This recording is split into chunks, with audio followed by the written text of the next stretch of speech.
Well, let's get started. Good morning, everyone, and thank you for joining our webinar today. As many of you know, April month is Broker Month in Nova Scotia. Our staff and board of directors have worked really hard to develop various activities and webinars throughout the month. If you do have a chance, please visit our new website at ibans.com for further details on some of the activities that are happening.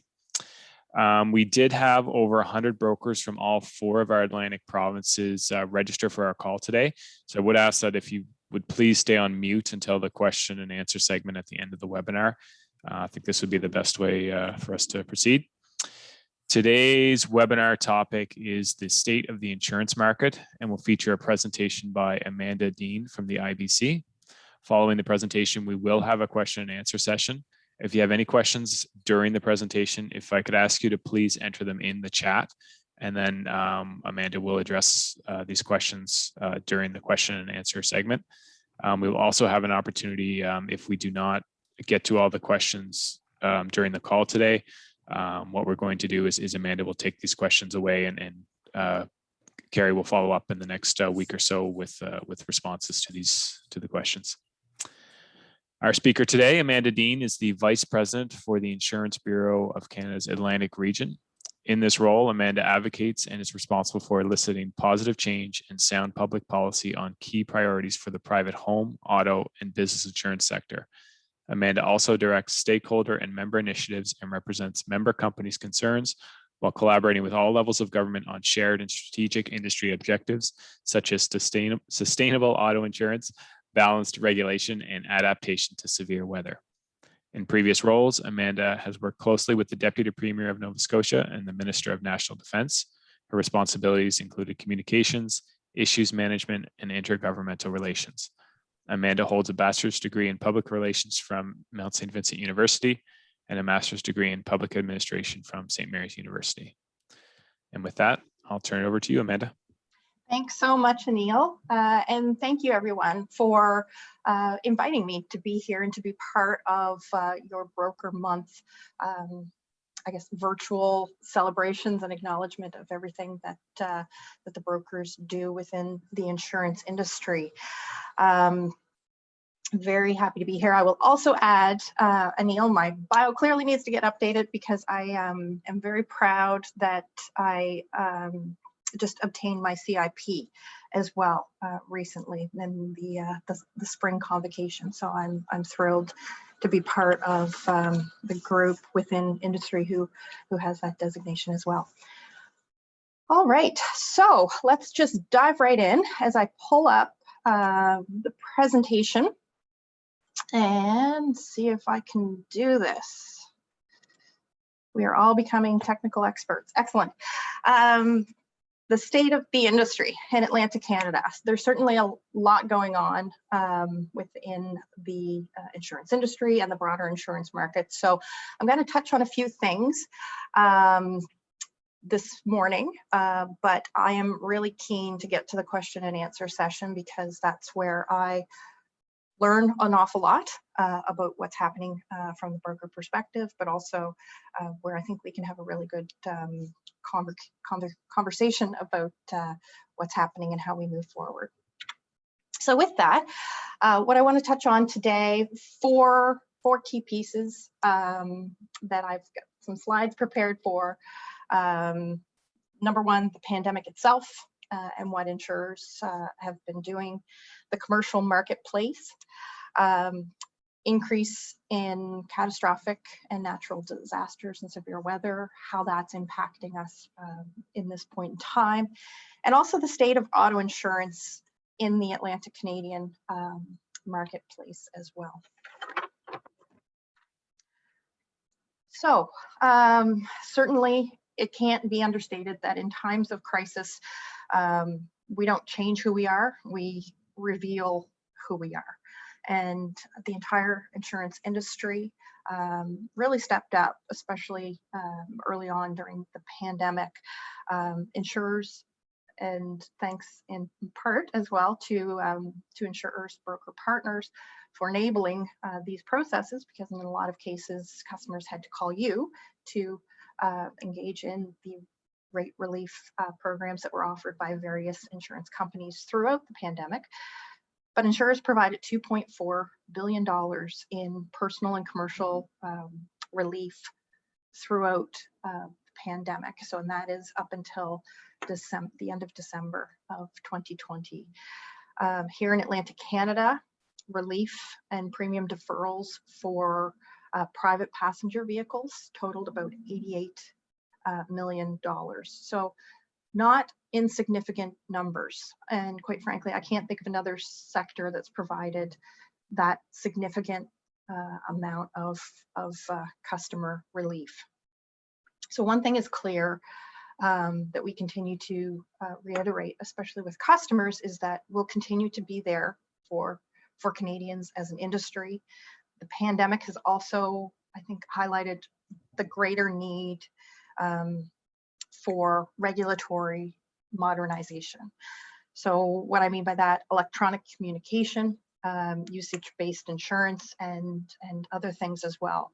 The industry's response would have been a lot swifter, and we're communicating this to governments at this point in time, that industry's response could have been a lot swifter and more comprehensive had some of these modern tools been implemented. And when I say that, I will also, I know we have someone on the line from Prince Edward Island.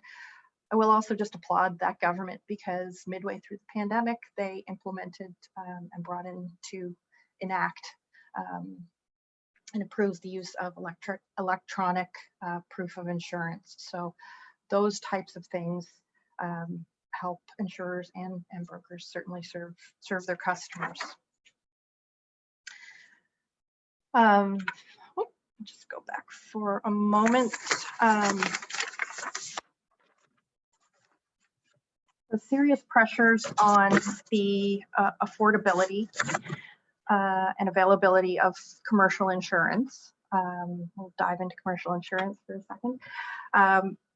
So serious pressures related to both the affordability and availability of insurance are there for commercial customers. And I'm certain that any of you who work with commercial clients directly, that is probably an understatement in your worlds at this point in time. So just a bit of looking at history.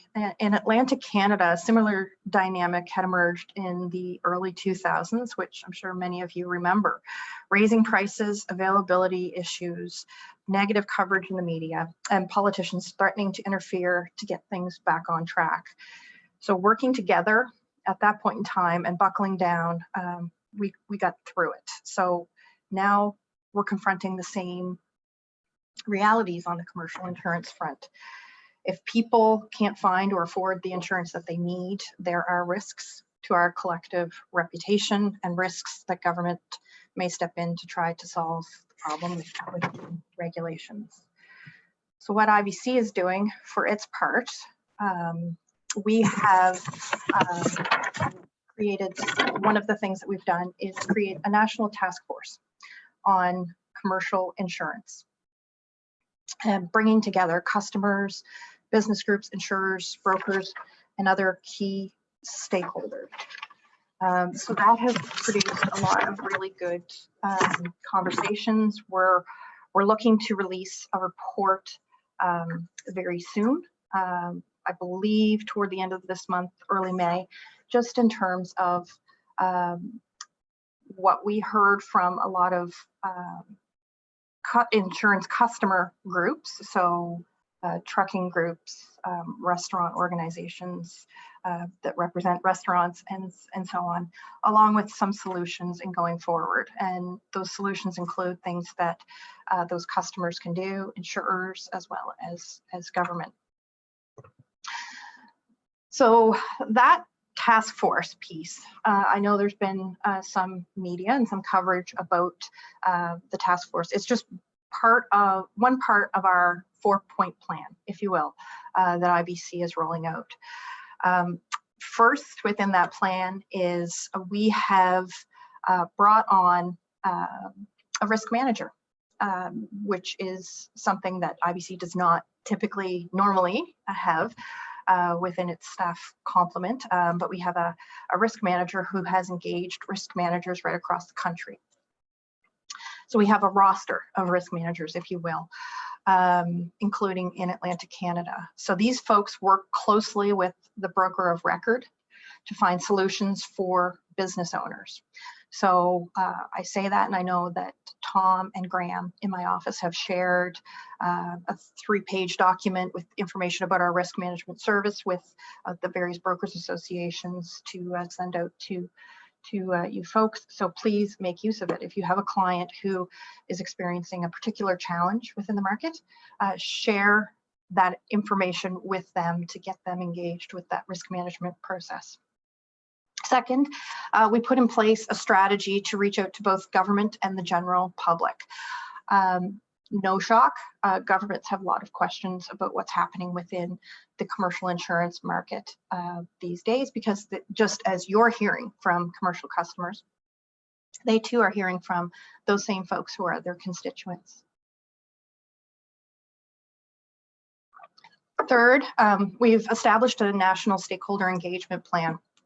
So one of the things that IBC Atlantic is doing with respect to this is, excuse me, is reaching out and having frequent conversations with some stakeholder groups such as the Atlantic Provinces Trucking Council and so on, just in terms of some of the challenges that they're experiencing and their memberships are experiencing within the market. Excuse me. And finally, we've invested to increase our market intelligence and our own understanding of both the broad trends and the nuances within the commercial insurance market.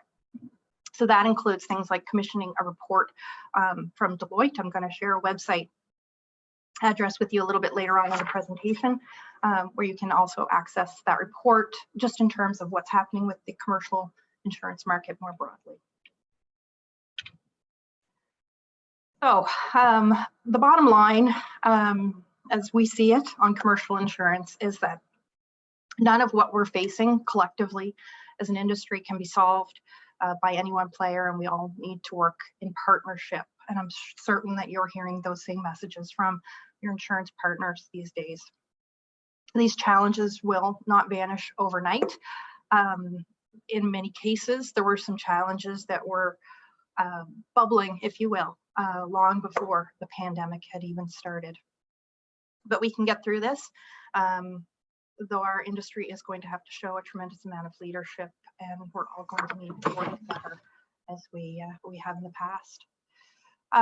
Just to highlight one of the issues and and how we're approaching it within the Atlantic region, because again, as I've mentioned, we're working very closely with the Atlantic Provinces Trucking Council. They participated in our national commercial insurance roundtable. We've also had a number of one-on-one conversations with that organization, and we've heard from some brokers as well about challenges facing the trucking sector. So what we've heard is there's some driver shortages, there's an aging labor force, which is contributing to young and new drivers facing challenges in securing insurance. Not every training program provided to truckers is the same. So it's really important for insurers to understand how many hours these new drivers have had behind the wheel, what kind of training program that they've undergone, and so on. Because again, that impacts what insurers are seeing in terms of loss ratios and claims on the other side. And increasing insurance costs and availability issues within the excess liability and umbrella markets are certainly playing a part into some of the challenges that the truckers are seeing. So some resolutions moving forward: education and training of drivers. How can we make this more consistent?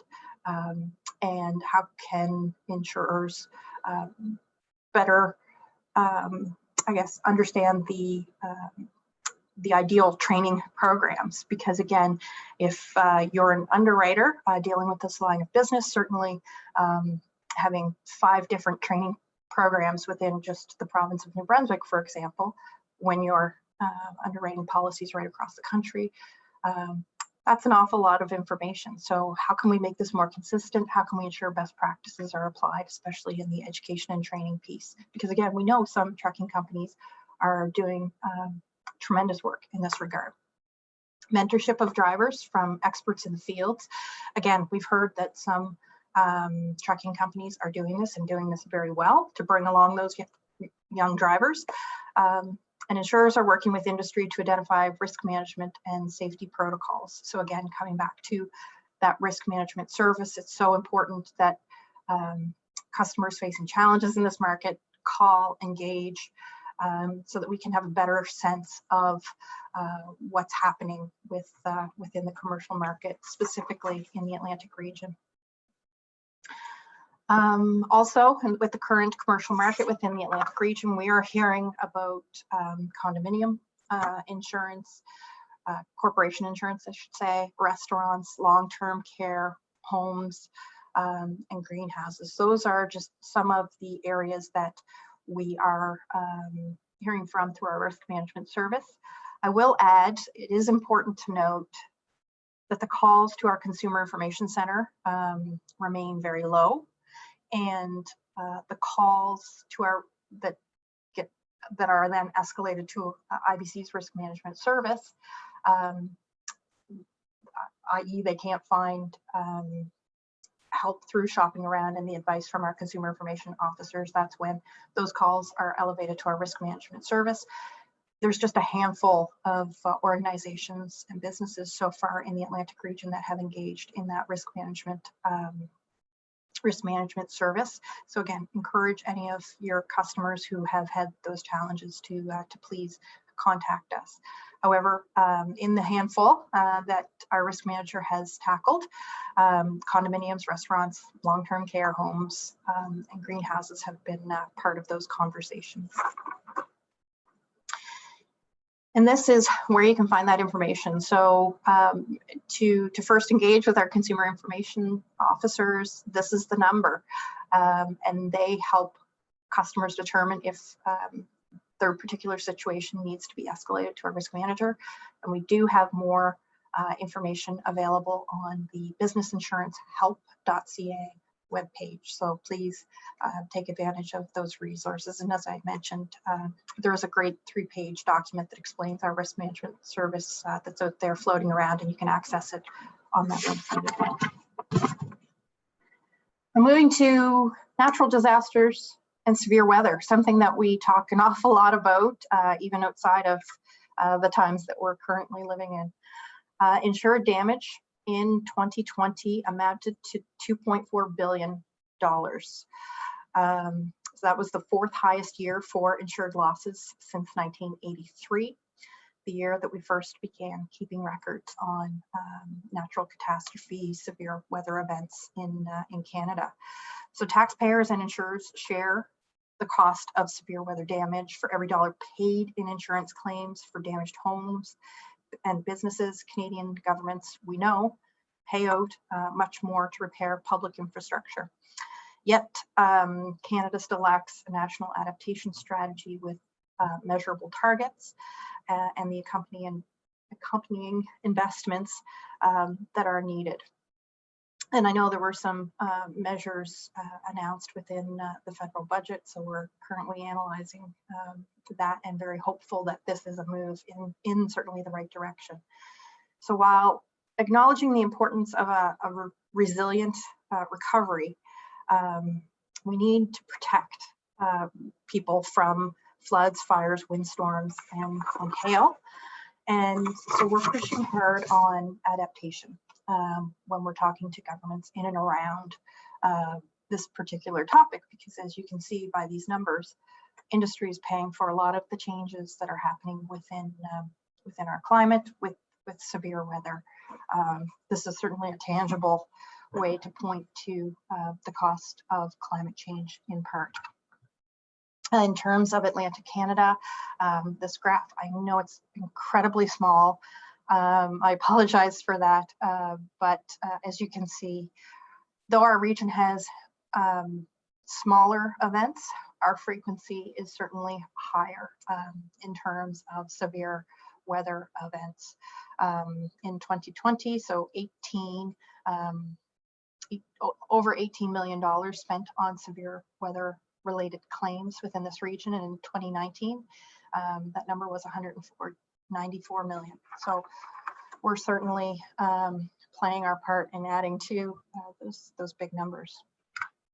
So confronting the issue is going to take a whole of society approach.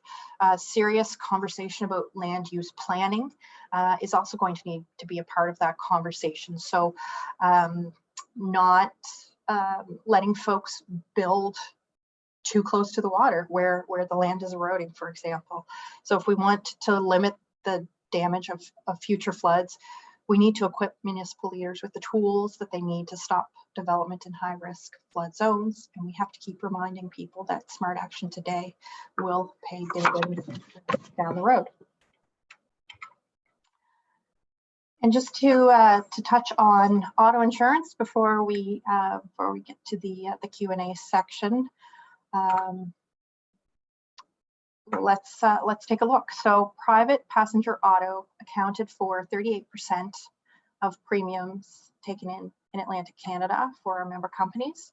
So those home, car, and business insurers, and that was in 2019. According to MSA data, if you added in commercial insurance, it's about 48% just on auto alone, so commercial and private. So across much of the Atlantic, the claims cost pressures that were very much evident before the pandemic are still there, and they remain certainly a serious challenge. Consumers are waking up to the rising cost of insurance and the need for a better and more modern approach to auto insurance, quite frankly. But real progress remains elusive because that also requires, in many cases, reform to auto insurance products. We continue to meet with key stakeholders, including the 4 provincial governments, to discuss this. We are highlighting the cost pressures, what's happening with claims within the region, and advocating for greater modernization in the regulatory framework, including the use of electronic documentation. And we've had some success on that front, but we certainly have a long way to go. Now, just taking a quick look at each province where those discussions are. In Nova Scotia, discussions are ongoing with the minister on the need for auto insurance reform. So Nova Scotia has a mandated review of auto insurance every 7 years, and that process continues on. It's relatively slow. We have participated with a closed claims study to provide a lot of evidence to the government, but again, it remains a slow process. Meanwhile, we're seeing continued deterioration within the market. Indications are showing that 2020 was not a profitable year for insurance companies on the auto insurance front in Nova Scotia. I know that may sound surprising because when we think of the pandemic and we think of lockdowns and we think perhaps of some of those bigger metropolitan areas such as the GTA that has experienced a lot fewer cars on the road. That's not necessarily the case, as we've seen with some of the preliminary numbers here in Atlantic Canada, and particularly in Nova Scotia. In New Brunswick, similar story. 2020 was not a profitable year for auto insurance in that province either. And in that province, government has been undertaking a review and a rewrite of the Auto Insurance Act. That's something that remains ongoing, though government has recently announced some changes to the Auto Insurance Act. So Bill 33 is making its way through the legislature and government processes as we speak. In Newfoundland and Labrador, 2019 reforms are continuing.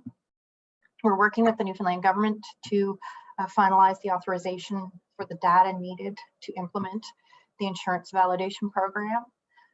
So for those tuning in Newfoundland, the insurance validation program, that is that tool which will enable the legislative change that government made in the Auto Insurance Act that requires insurers to notify the Register of Motor Vehicles for the cancellation and non-renewal of auto insurance policies. Also, the superintendent has ended the consultation period for the diagnostic and treatment protocols. So we're waiting on next steps within that process in order to enact that piece of the reforms. In Prince Edward Island, the market is stable, but we are continuing to monitor because typically what happens in Nova Scotia and New Brunswick, it might be delayed by a couple of years, but those similar trends in data typically emerge on the island as well. So we're keeping an eye to things.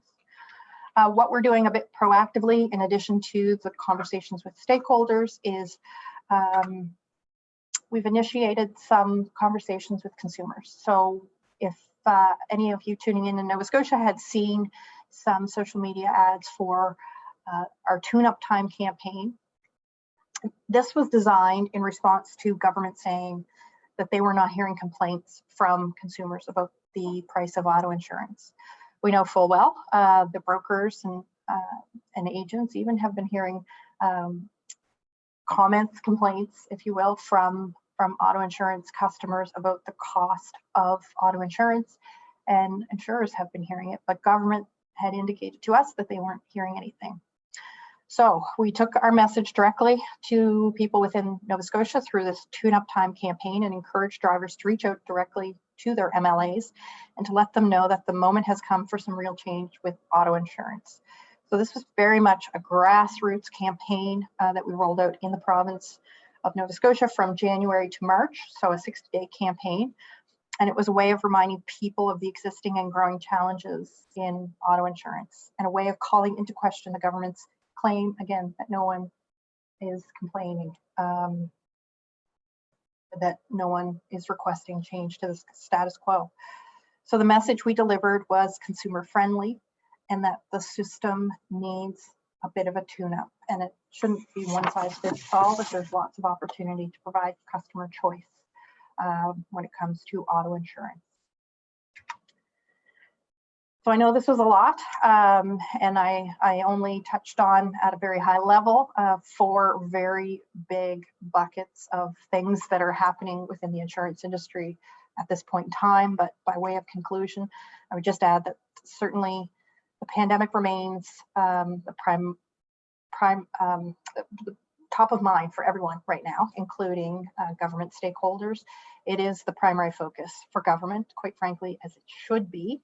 Other issues have been relegated to the background, but as we can see with some of the challenges, especially on the auto insurance front, we are continuing to have conversations, even though progress has slowed with some of those conversations with government, but it's important because it impacts the pocketbooks of individuals, certainly as their insurance premiums need to increase given the claims experience within the provinces.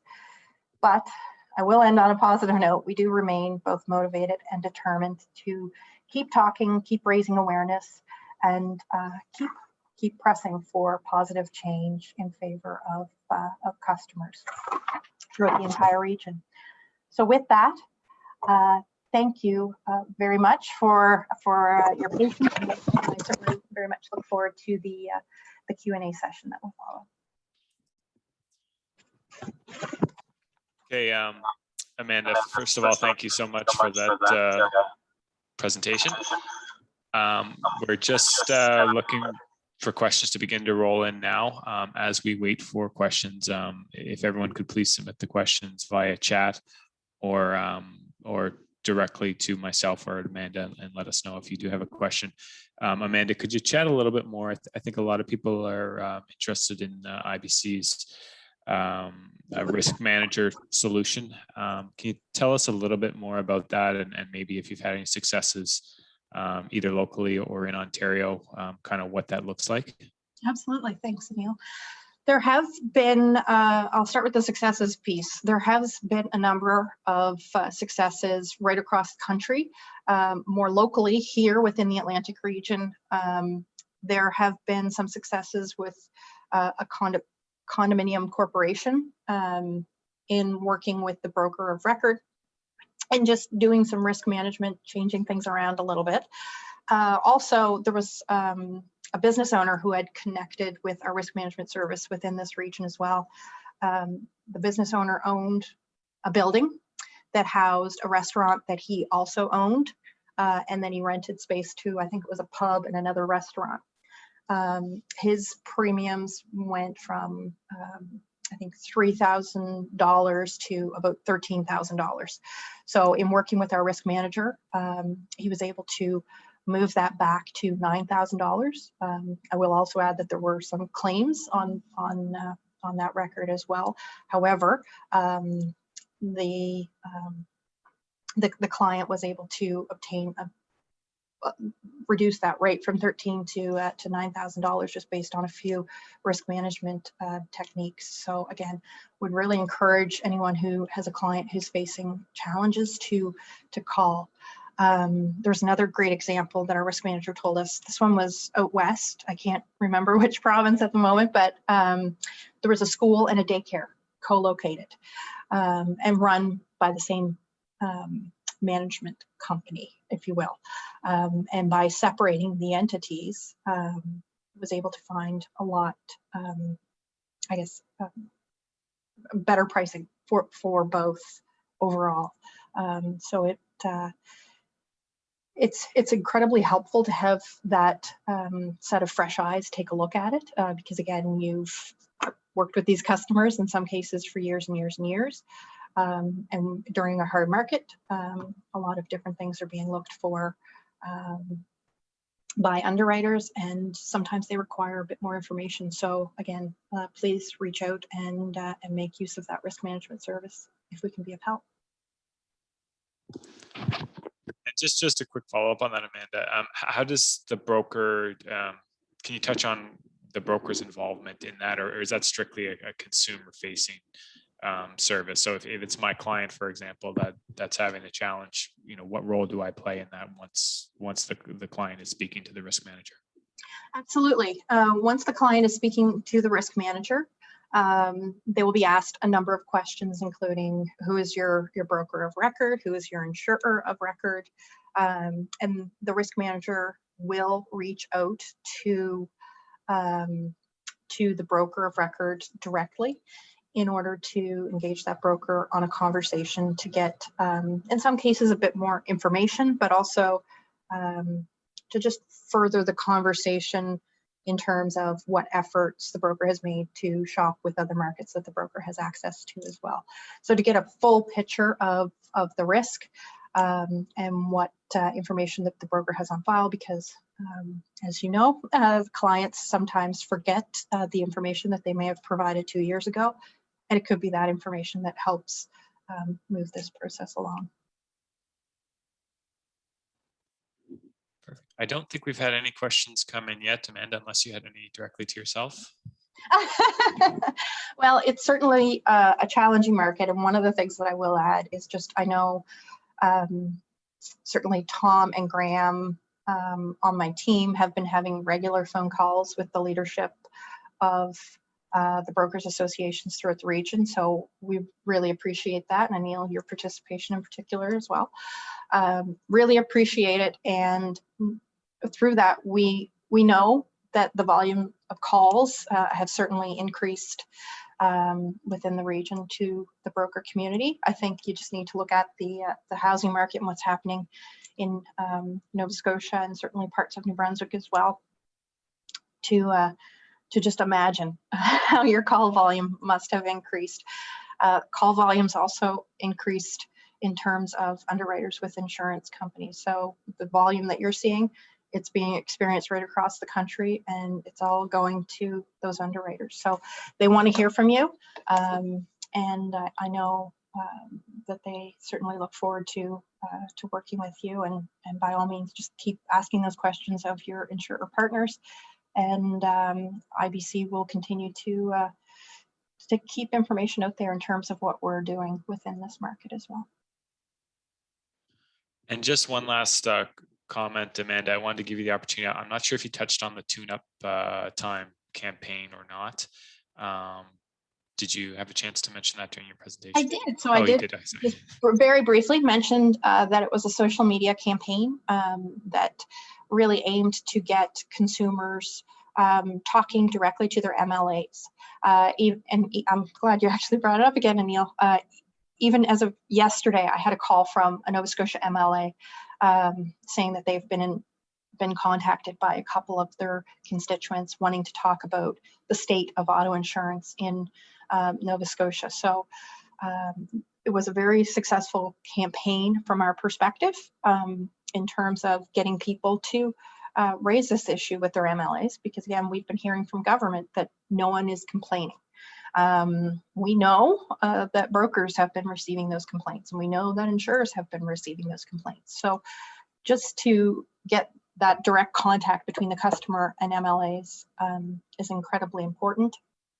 We're taking a closer look at the performance of the Tune Up Time campaign, how we might go forward with it in the future if we do run another version of it, and how it can continue to help consumers get that message across to government, because insurers can only offer the policies that are regulated by governments. And it looks like we do have our first questions come in, Amanda. Okay. So Kim is asking, besides the 3-page risk management document, will specific risk management controls or recommendations be shared for the risks the risk manager sees and assists with? Not for the specific risk, but for in general, the recommendations for that class of risk.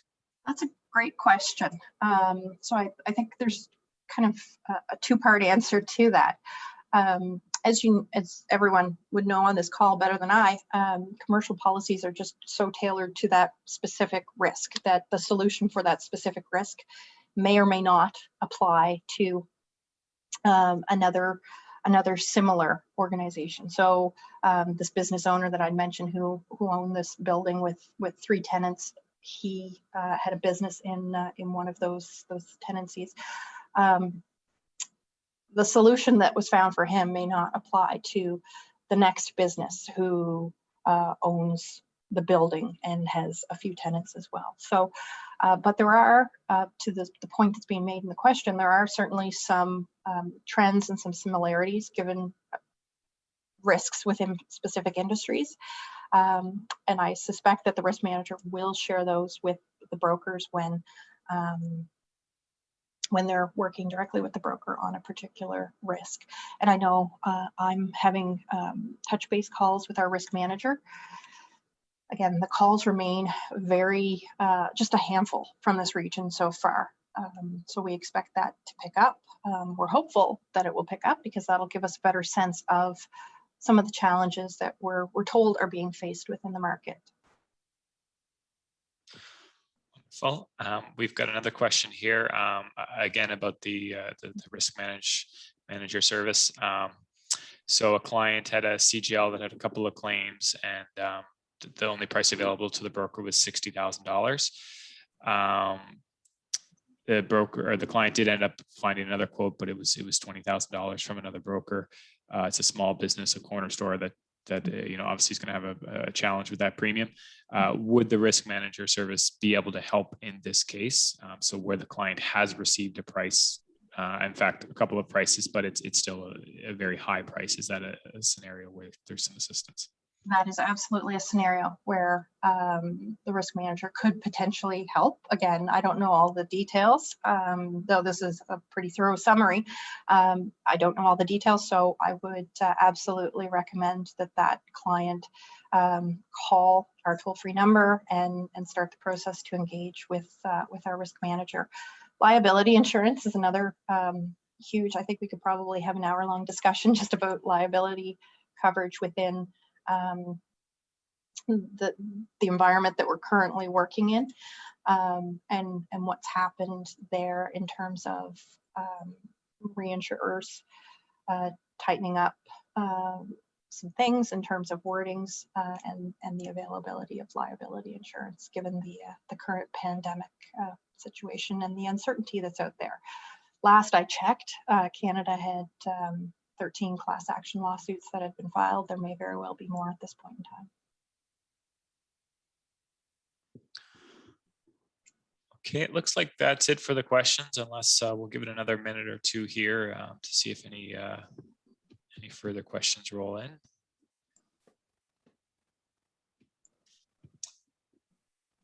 Okay, it doesn't look like it. Oh, we do have one here.